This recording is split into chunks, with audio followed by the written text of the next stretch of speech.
Halo everyone. Salah satu ayat yang digunakan mereka yang percaya doktrin Trinitas adalah Yohanes 14 ayat 16. Doktrin Trinitas mengajarkan bahwa ada 3 persons di surga, Bapa, Anak, dan Roh Kudus. Dan Yohanes 14 ayat 16 adalah ayat bagi bukti yang mereka gunakan bahwa di ayat ini ada ketiga-tiganya, Bapa, Anak, dan Roh Kudus. Yang berbicara di ayat ini adalah Tuhan Yesus. Dan Tuhan Yesus berbicara tentang Bapanya yang akan memberikan kepada murid-muridnya another comforter.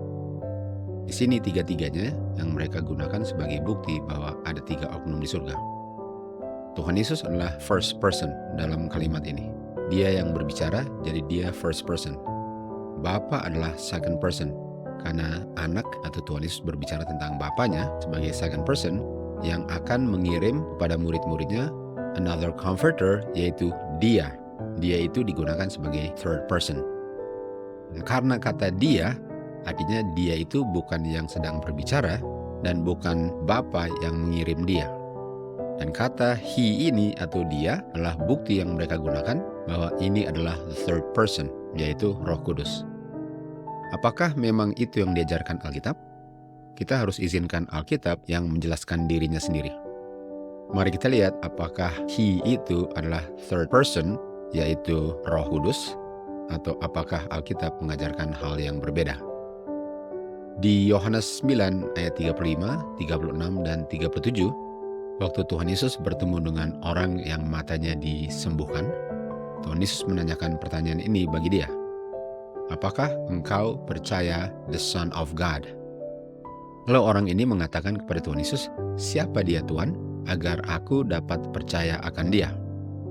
Jadi di sini, di cerita ini kita bisa lihat bahwa hanya ada 2 person, Tuhan Yesus dengan orang yang matanya disembuhkan. Tidak ada orang lain yang terlibat dalam perbincangan ini. Lalu di ayat 37, Tuhan Yesus berkata kepada orang ini, engkau melihat dia sekarang, dan dia adalah dia yang sedang berbicara dengan engkau. Artinya Tuhan Yesus bilang, orang yang sedang dia lihat dan yang sedang berbicara dengan dia adalah dia. Dia itu adalah Son of God. Dan yang sedang berbicara dengan orang ini adalah Tuhan Yesus. Jadi walaupun Tuhan Yesus menggunakan kata dia, kata ganti person, yang di Yohanes 14:16 dikatakan sebagai kata ganti orang ketiga, Tuhan Yesus menggunakan kata yang sama, yaitu dia, untuk bicara atau untuk mengartikan dirinya, orang pertama. Jadi hanya karena Tuhan Yesus menggunakan kata dia, itu bukan berarti bahwa itu adalah oknum ketiga. Walaupun bisa diartikan sebagai oknum ketiga atau third person, tapi belum tentu dan gak selalu harus oknum ketiga atau third person. Karena di Yohanes 9, Tuhan Yesus menggunakan he dan dia maksudkan dirinya, oknum pertama atau first person. Jadi untuk mengambil kesimpulan bahwa he itulah oknum ketiga yang namanya Roh Kudus, itu nggak benar. Karena kata he itu nggak selalu artinya oknum ketiga, karena he ini digunakan sebagai first person atau oknum pertama yang sedang berbicara. Kata yang lain di Yohanes 14 ayat 16 adalah another.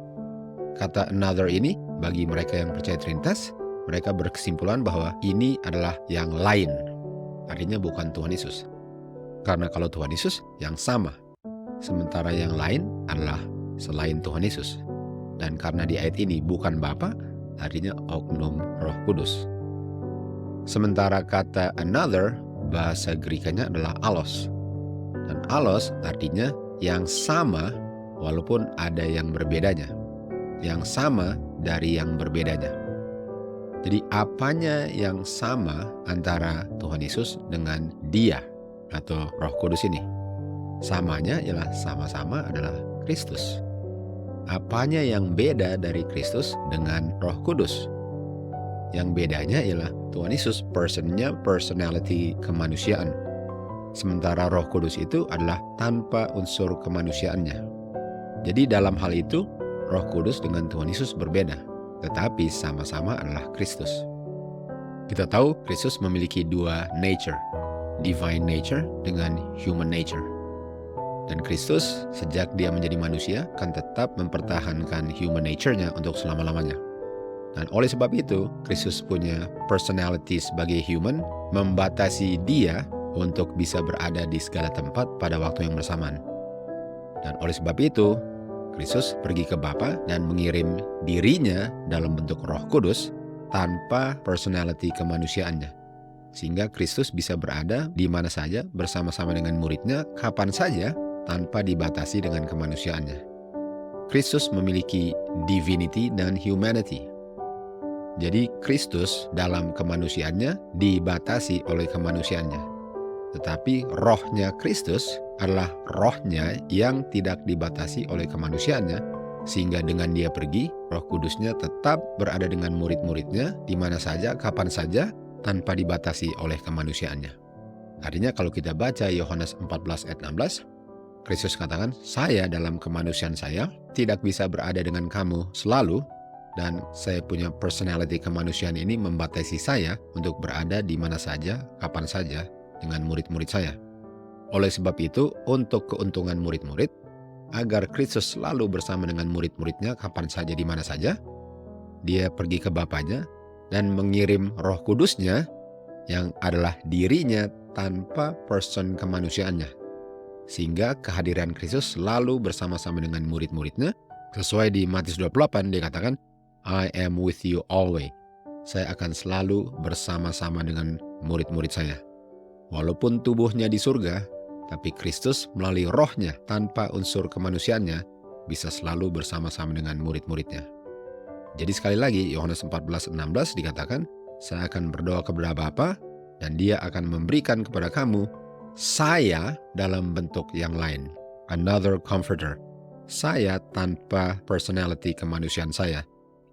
Agar dia yang adalah saya bisa selalu bersama-sama dengan murid-muridnya walaupun personality kemanusiaannya sudah berada di surga. Semoga pelajaran yang singkat ini bisa membuka mata pengertian kita, karena untuk tidak mengerti ialah untuk umat Tuhan dibinasakan. To God be the glory.